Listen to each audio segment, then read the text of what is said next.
We continue further. Now the third question is 3x plus 2y greater than 6. अब यहाँ एक चीज़ का ध्यान रखना आपको, यहाँ पे ये जो सिंबल है this is greater than symbol, यहाँ इक्वल का साइन नहीं है।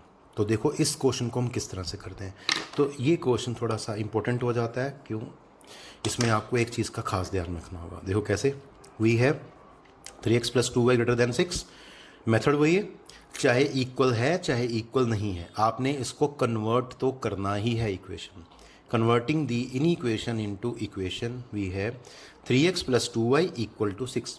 मैं फिर से कह रहा हूँ, यहाँ इक्वल का साइन हो चाहे ना हो, आपने इसको इक्वल लेके चलना है। यहाँ पे ये रेफरेंस लाइन बनेगी, अभी बताते हैं आपको। अब टेबल बनेगा, एक बार x को 0 किया, चलो पहले y को 0 किया, y को 0 करते x की वैल्यू 2 आ गई। एक बार x को 0 किया, x को 0 करते y की वैल्यू 3 आ गई। तो देखिए x एक्सिस का पॉइंट क्या बना, x एक्सिस का पॉइंट 2 0 बना और y एक्सिस का पॉइंट क्या बना 0,3। तो ये सेम प्रोसीजर है जैसे लास्ट टाइम किया था हमने। अब checking for shading region at 0 0, ये पॉइंट भी इसको सेटिस्फाई नहीं करता है, ठीक है, इस इक्वेशन को, इसलिए हम ये पॉइंट ले सकते हैं चेकिंग पॉइंट। तो 3x plus 2y greater than 6 implies 0 put करते ये 0 ग्रेटर देन 6 बनेगा, विच इज फॉल्स। देखो ये स्टेटमेंट फॉल्स आ गई। फिर से वही लिखना होगा, 0 0 does not lie in the solution region, therefore shading is done in the other half plane. जैसे हमने लास्ट टाइम लिखा था तो वैसे ही यहाँ पे भी अदर हाफ प्लेन में इसकी शेडिंग होने वाली है। तो देखिए इसका ग्राफ, एक पॉइंट था a 2 0 x एक्सिस का पॉइंट था और एक y एक्सिस का पॉइंट था b 0 3।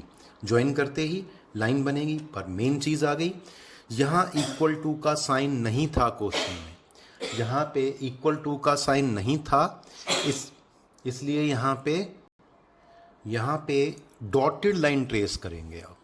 अगर आपकी इन इक्वेशन के अंदर इक्वल साइन नहीं है और आप इक्वल साइन लेके चल रहे हैं, तो जब आप लाइन ट्रेस करेंगे तो वो लाइन थिक लाइन नहीं आएगी, डॉटेड लाइन ट्रेस होगी। ये पॉइंट्स मैंने लास्ट में लिख के दिए हैं, अभी बताऊंगा आपको। डॉटेड लाइन ट्रेस होगी, ठीक है। स्केल आपने यहाँ पे मेंशन कर दिया, वो मैंने बता दिया आपको। यहाँ पे मैंने 1 यूनिट लिया है, 10 small division equal to 1 unit long X axis and Y axis. ये आपको सब समझ आ चुका है। अब शेडिंग कैसे होगी, अब ये लाइन है ना, अब इस लाइन से हमें किधर चलना है, इधर या उधर चलना है। तो हमने 0 पे चेक किया था ओरिजिन पे, तो ठीक है, ओरिजिन पे क्या पता चला हमें कि वो इसके सॉल्यूशन रीजन में लाई नहीं करता। इसका मतलब ये होता है कि ये पॉइंट था, ये वाला पॉइंट था, ये वाला ओरिजिन, तो इस तरफ शेडिंग आनी चाहिए थी अगर वो ट्रू होता, लेकिन वो तो फॉल्स आया। तो अब या तो शेडिंग इस लाइन से इधर आएगी और या उस तरफ जाएगी। तो क्योंकि ये पॉइंट इसके रीजन में नहीं आता, ओरिजिन सेटिस्फाई नहीं करता, इसलिए शेडिंग उस तरफ चली जाएगी। तो शेडिंग उस तरफ करेंगे, तो बिल्कुल वैसी शेडिंग करनी है आपको, पैरालाइंस करके। आप इसको पैरालाइंस कर सकते हैं इस तरह से, और उसके बाद जो आंसर आपके पास बनेगा वो आपको पता ही है, the shaded region is the required solution set. इतना भी लिख सकते हैं आप, ठीक है। एक चीज़ का और मैं बता देता हूँ, आप चाहें तो जैसे जो लेड होता है पेंसिल का, इस पेंसिल का लेड लेके इस तरह से इसको इस तरह से जैसे इस तरह से शेड भी कर सकते हैं, लेकिन वो थोड़ा टफ होता है क्योंकि उसमें प्रॉपर शेडिंग नहीं आ पाती है, इसलिए आप ये पैरालाइंस ही बनाएंगे तो ज़्यादा बेटर रहेगा, ये ठीक लगती है शेडिंग करने में, ठीक है जी। तो इस तरह से ये आपका क्वेश्चन कंप्लीट हो गया। अब मैंने कुछ पॉइंट्स लिखे हैं जो आपको ध्यान देने होंगे, जो ज़्यादातर जनरल मिस्टेक्स करते हैं आप। तो क्या पॉइंट है, इन केस ऑफ इनइक्वेशंस, ठीक है, ax plus B Y less than 0 and ax plus B Y greater than, जहाँ इक्वल नहीं होता, ड्रॉ दी डॉटेड लाइन। देखा, तो ये मैंने बता दिया कि इस केस में आपको डॉटेड लाइन ही ड्रा करनी है, otherwise mark it thick line. तो अगर ये केस नहीं है तो फिर आपको थिक लाइन ही बनानी है। दूसरा, right answer in the last, आपको आंसर मेंशन करना है, लास्ट में आंसर लिखना है, एंड ऑफ द सॉल्यूशन। मतलब ये जो मैंने आंसर लिखा है ना, ये वाला, ये लाइन आपको लिखनी है हर क्वेश्चन के एंड में। उसके बाद right scale in each question, तो स्केल आप लिखेंगे यहाँ पे, मार्क करेंगे यहाँ, ठीक है। उसके बाद अलोंग लाइन ऑफ ग्राफ, जैसे ये लाइन है, along line of graph always right the equation, तो आपको इक्वेशन लिखनी है लाइन की, जैसे कई बार स्टूडेंट्स यहाँ लिखते ही नहीं है। और उसके अंदर ध्यान रखना है ठीक है, इक्वल साइन का। देखो ये इक्वल साइन लगाएंगे और नहीं लगाएंगे ना less than equal to, greater than और ग्रेटर देन इक्वल टू। तो ये 4 साइंस नहीं आएंगे, हमेशा साइन यहाँ पे कौन सा आएगा, इक्वल का। मैं बार बार कह रहा हूँ, इसका आप ध्यान रखेंगे। ठीक है जी। नेक्स्ट क्वेश्चन लेते हैं। This is x minus Y greater than 0। यहाँ मैंने स्टार मार्क कर दिया क्योंकि ये थोड़ा डिफरेंट क्वेश्चन है और यहाँ जो कॉन्सेप्ट है वो भी बिल्कुल डिफरेंट होगा और यहाँ आपके मिस्टेक होने के पूरे पूरे चांसेस होंगे। तो इस क्वेश्चन को बहुत ही केयरफुली आपको देखना होगा। स्टार्ट करते हैं। We have x minus Y greater than 0। Starting वही है, converting the inequation into equation we get x minus Y equal to 0। Table आएगा। अब यहाँ एक स्पेशल क्या है, देखो यहाँ मैं स्टार लगा रहा हूँ इधर भी। जैसे ही आप x को 0 करेंगे, देखो जैसे ही आप x को 0 करेंगे तो y भी 0 हो गया। इट मीन्स ये लाइन किससे पास करेगी, ओरिजिन से। तो ये स्पेशल केस हो गया, यहाँ लाइन जो है ओरिजिन से पास करती है। तो ऐसा क्वेश्चन जिसमें लाइन ओरिजिन से पास करती है, वहाँ थोड़ी सी दिक्कत होगी आपको। अब यहाँ पे एक पॉइंट से काम नहीं चलेगा क्योंकि x 0 y 0 हो गया। इसका मतलब ये हो गया कि इसमें x एक्सिस पे ये नहीं काट पाएगा और y एक्सिस पे नहीं काट पाएगी लाइन। तो ये ओरिजिन से पास कर रही है, ठीक है। तो इसलिए हमने 2 पॉइंट और ले लिए हैं। x को 1 डालेंगे तो y भी 1 आएगा और x के लिए 2 डालने पे y की वैल्यू में कोरस्पॉन्डिंग 2 मिलेगी। तो इस तरह से मैंने बता दिया, अगर आपके पास कोई लाइन ओरिजिन से पास करती है, मतलब ऊपर नीचे 0 आ जाता है, तो आपको 2 पॉइंट्स और लेने होंगे, 1 और 2।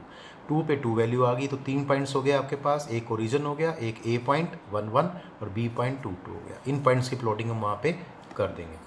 चेकिंग फॉर शेडिंग रीजन, ये सबसे मेन चीज़ है। यहाँ आपको क्या ध्यान रखना है, यहाँ ओरिजिन हम नहीं ले सकते। अब तक सारे क्वेश्चन में हमने ओरिजिन लिया था, वो इसलिए लिया था कि ओरिजिन इस इक्वेशन को सेटिस्फाई नहीं कर रहा था।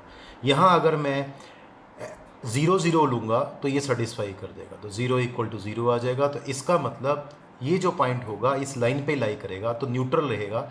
ये हमें कुछ नहीं बता पाएगा फॉल्स और ट्रू के बारे में। इसलिए हम यहाँ पॉइंट कुछ भी लेंगे, बट वो पॉइंट लेंगे जो इस लाइन पे लाई नहीं करता है।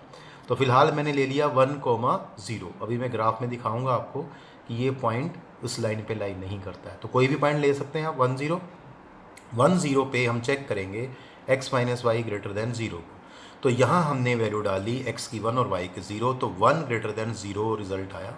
अब ये स्टेटमेंट जो आई ये ट्रू है ना, 1 greater than 0 which is true. Shading is towards, अब 0 0 नहीं आएगा, 1 0, यही पॉइंट आएगा। That is 1 0 lies in the solution region, ठीक है, दैट इज हाफ प्लेन। अब इसका जो ग्राफ है वो आप देख लीजिए। यहाँ पे इसका जो ग्राफ है वो इस तरह से बनाया गया। ध्यान रहे यहाँ पे, यहाँ इक्वल का साइन नहीं था, तो जब इसको हम प्लॉट करेंगे, इसमें 3 पॉइंट से ओरिजिन ए और बी, जब इसको प्लॉट करेंगे, क्योंकि यहाँ इक्वल का साइन नहीं है, तो खास ध्यान रखेंगे आप, यहाँ डॉटेड लाइन ट्रेस होगी, डॉटेड लाइन ट्रेस होगी। फिर बोल दिया मैंने आपको, डॉटेड लाइन ट्रेस होगी। और इसके बाद मैंने बोला था इस लाइन के ऊपर आपको इक्वेशन मार्क करनी होती है, x minus Y equal to 0। यहाँ ध्यान रखना, इक्वल का साइन आएगा और ये एक तरह की रेफरेंस लाइन होती है, ये हमें रेफरेंस बताती है। एक्चुअली लाइन है नहीं, क्योंकि यहाँ इक्वल का साइन नहीं है, तो लाइन नहीं है, इसके पॉइंट्स नहीं हैं, लेकिन ये रेफरेंस बताएगी रीजन कहाँ लाई करेगा, इधर या उधर लाई करेगा। तो अभी हमने चेक किया, अब शेडिंग किस तरफ जाएगी। तो शेडिंग हमने कहाँ चेक की, देखो ये पॉइंट पे चेक किया था 1 0। तो अब शेडिंग या तो इस लाइन से इस हाफ प्लेन में जाएगी या इस हाफ प्लेन में जाएगी। तो इस पॉइंट ने कहा ट्रू, तो शेडिंग इसकी तरफ चली जाएगी। दिस इज़ 1 0 पॉइंट, ये वाला, तो शेडिंग इस तरफ चलेगी, तो शेडिंग इस तरफ करनी होगी आपको। आंसर वैसे लिखना है आपको, the shade region is the required solution set. तो बस ग्राफ बन जाएगा, मेन शेडिंग पोर्शन का ध्यान रखना है। दूसरा पॉइंट ध्यान रखना है डॉटेड लाइन का, जब इक्वल नहीं होता डॉटेड लाइन आएगी। तीसरा पॉइंट ध्यान रखना है, यहाँ इक्वल का साइन आएगा, ठीक है। नेक्स्ट क्वेश्चन लेते हैं एक और, y लेस देन 2। ये भी डिफरेंट क्वेश्चन है। We have y less than 2, देखो इसमें x नहीं है, तो ये कैसे करना है, converting the inequation into equation.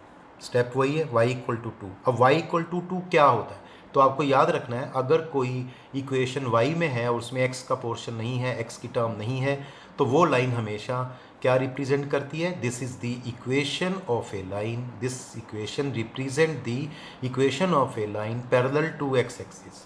तो ये वो लाइन होगी जो एक्स एक्सिस के पैरेलल होगी at a distance of 2 units above it, तो उससे 2 डिस्टेंस ऊपर की ओर होगी, मतलब उसके अबव इट होगी। चेकिंग फॉर शेडिंग रीजन, ठीक है। तो चलो पहले मैं आपको ग्राफ में दिखा देता हूँ कि ये जो लाइन होगी, ये लाइन जो है एक्स एक्सिस के पैरेलल है, तो एक्स एक्सिस ये रही, इसके पैरेलल है, कहाँ, ऊपर की ओर जाएगी, अबव इट कितना, 2 यूनिट्स, तो ये 2 यूनिट्स ऊपर आ गई, ये लाइन आएगी। अब इक्वल का साइन है नहीं, अब इक्वल का साइन नहीं है तो ये लाइन कैसी प्लॉट होगी, डॉटेड होगी। अब आएगा चेकिंग फॉर शेडिंग रीजन, तो यहाँ हम 0 0 पे चेक कर सकते हैं क्योंकि हमें दिखाई दे रहा है ये लाइन ओरिजिन से पास नहीं कर रही है। 0 0 पे चेक करेंगे, y<2, रिजल्ट आएगा 0<2। ये स्टेटमेंट क्या है, ट्रू है। Shading is toward 0 0, that is 0 0 lies in the solution region. इसके बाद आपके पास ग्राफ आएगा, अभी लाइन मैंने प्लॉट करके दिखा दी। लाइन कैसी है, एक्स एक्सिस के पैरेलल, ऊपर की ओर है, एक्स एक्सिस से अबव 2 यूनिट्स ऊपर है, ये इस तरह से बनेगी। यहाँ y=2 लिख देंगे आप, ये लाइन आ गई, एरोज लगाने हैं आपको।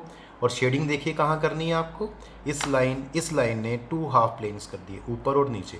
अब चेक किया ओरिजिन पे, तो शेडिंग कहाँ जाएगी, ट्रू आंसर आया था, ट्रू पे ओरिजिन की ओर हो जाती है शेडिंग, तो इस तरफ की और इस तरफ हम शेडिंग कर देंगे इसकी। तो आंसर वही लिखना आपको, the shaded region is the required solution set. बहुत ईजी है। Let us takes one more question, x greater than equal to 2।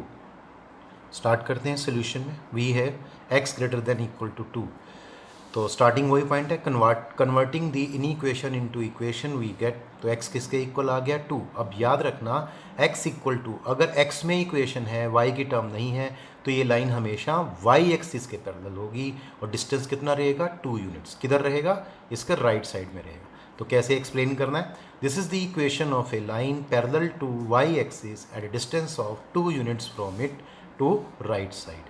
Checking for shading region, तो पहले मैं आपको बता दूं ये लाइन कहाँ है। ये रहा मेरे पास y एक्सिस, इसके पैरेलल लाइन रहेगी, पैरेलल है, और डिस्टेंस कितना रहेगा इसका, 2 यूनिट्स रहेगा, ठीक है। तो इस तरफ आएगी।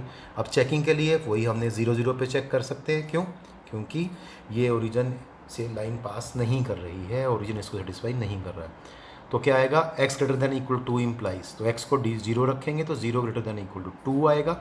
ये स्टेटमेंट फॉल्स हो जाएगी। तो 0 0 does not lie in the solution region, therefore shading is done in the other half plane. तो इसका मतलब क्या हुआ, ये लाइन है मेरी, अब शेडिंग कहाँ हो सकती है, या इसके इस तरफ हो सकती है या इस तरफ हो सकती है। ये फर्स्ट हाफ प्लेन है, ये सेकंड हाफ प्लेन है। अब ओरिजिन पे हमने इसको चेक किया और आंसर आया फॉल्स। इसका मतलब क्या हुआ, इस तरफ तो नहीं होगी, उस तरफ ही होगी, क्योंकि इस तरफ फॉल्स आंसर आया था, तो ये शेडिंग इधर हो जाएगी और आंसर वही आएगा, the shaded region is the required solution set. ये आपने हर क्वेश्चन के एंड में लिखना होगा। अब इसमें खासकर एक चीज़ का आप ध्यान रखेंगे, इसके अंदर हमेशा याद रखना, अगर x में इक्वेशन है तो y के पैरेलल बनेगी। इसमें टेबल आपको नहीं बनाना है, इसमें टेबल नहीं बनाना है, क्यों, x हमेशा 2 रहेगा, y कुछ भी हो सकता है। ये देखो, ये लाइन है, इसमें x की वैल्यू हमेशा 2 है, लेकिन y की वैल्यू कुछ भी ले सकते हैं, तो इन्फाइनाइट वैल्यूज़ हो सकती हैं y की, लेकिन x हमेशा 2 रहेगा। तो हर पॉइंट में x कोऑर्डिनेट हमेशा 2 रहेगा, y कोऑर्डिनेट चेंज हो सकता है, तो इसलिए ये हमेशा इसके पैरेलल होती है। तो ये इस तरह से आपको ध्यान रखना है। आज का होमवर्क यही है कि आपने ये क्वेश्चंस करने होंगे, एक्सरसाइज, ठीक है, आपको भी मिल जाएगी असाइनमेंट, और ध्यान से करिए और इसमें मिस्टेक्स नहीं होनी चाहिए। आज के लिए इतना ही, थैंक यू।